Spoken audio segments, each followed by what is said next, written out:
اعوذ باللہ من الشیطان الرجیم بسم اللہ الرحمن الرحیم الحمدللہ رب العالمین باری الخلائق اجمعین الصلاۃ والسلام علی سید الانبیاء والمرسلین خاتم النبیین شفیع المذنبین رحمۃ للعالمین سیدنا ابی القاسم محمد وآلہ الطیبین الطاہرین المعصومین لعنت اللہ علی اعدائہم اجمعین من الانا الی قیام یوم الدین۔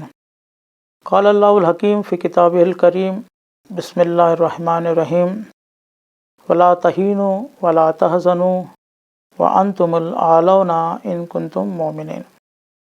اس آیت کے ذیل میں کچھ معروضات آپ کے سامنے پیش کرنا چاہوں گا۔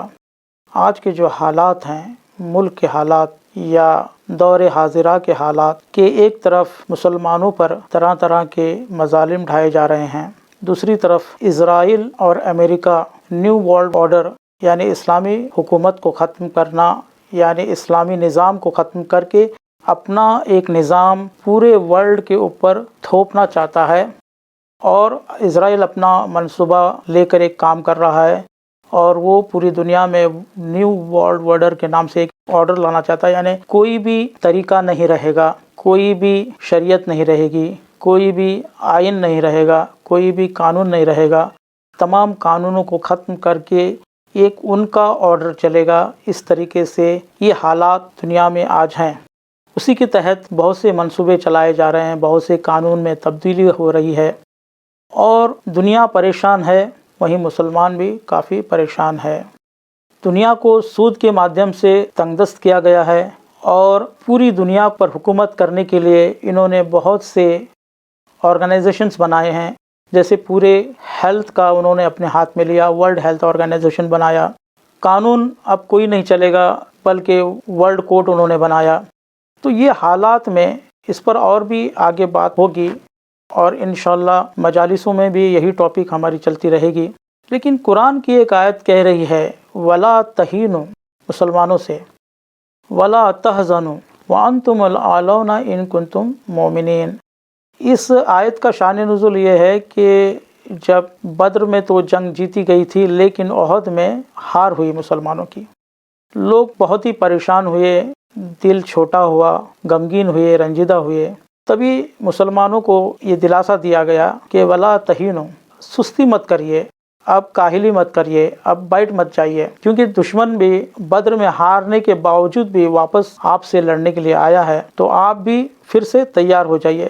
جنگ احد کا جو قصہ ہے وہ ایک تفصیلی قصہ ہے، کبھی انشاءاللہ مجالس میں بیان کیا جائے گا۔ جنگ احد کا جو قصہ ہے ایک بہت ہی مثبت پہلو رکھتا ہے۔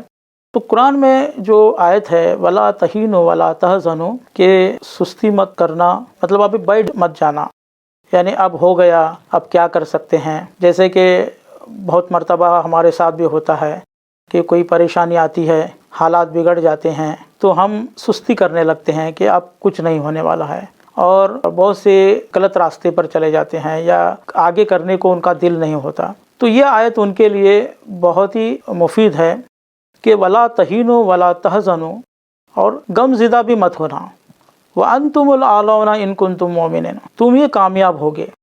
دیکھیے اللہ کامیابی کی سند دے رہا ہے، یعنی تم ضرور کامیاب ہوگے، لیکن یہ آیت مشروط ہے۔ ویسے سبھی آیتیں جو ہے قرآن کی زیادہ تر مشروط ہی ہوتی ہیں، تو اس میں شرط ہے۔ شرط کیا ہے؟ ان کنتم مؤمنین، مومن ہونا چاہیے۔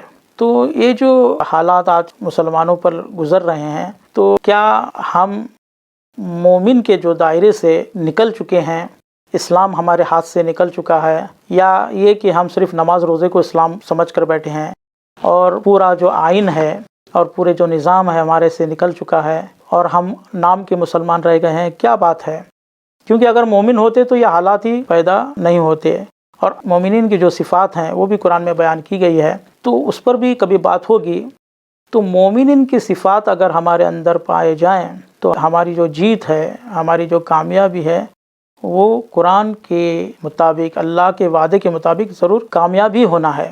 تو یہاں پر میں صرف ایک حدیث قدسی ایمان کو ہمارے تازہ کرنے کے لیے، ہمارے ایمان کو جلا بخش دینے کے لیے، مومنین کے جو صفات ہوتے ہیں اگر ہمارے اندر نہیں ہے تو ہم اس کے لیے کوشاں ہوں، ہم اس کے لیے کوشش کریں۔ اس کے لیے ایک حدیث قدسی میں آپ کے سامنے بتاؤں گا، حالانکہ یہ حدیث قدسی کے اوپر اگر بات کی جائے تو بہت لمبی بات ہوگی، لیکن میں یہاں بہت شارٹ میں آپ کے سامنے یہ بات رکھنا چاہتا ہوں۔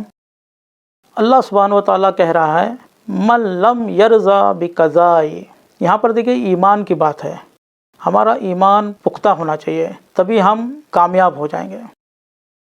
حدیث کہہ رہی ہے من لم یرضا بقضائی، جو میرے قضاء و قدر سے راضی نہیں ہے، اور آج حالات ویسے ہی ہیں، کوئی بھی اپنے پاس جو بھی ہے اس سے خوش نہیں ہے۔ کوئی آفت آتی ہے، تباہی آتی ہے، بلا آتی ہے تو بہت ہی زیادہ واہ ویلا مچاتے ہیں، یعنی ہم راضی نہیں ہیں۔ اللہ کے جو قضاء و قدر ہے، جو اللہ کے جو حتمی فیصلہ ہے، اس سے ہم راضی نہیں ہیں۔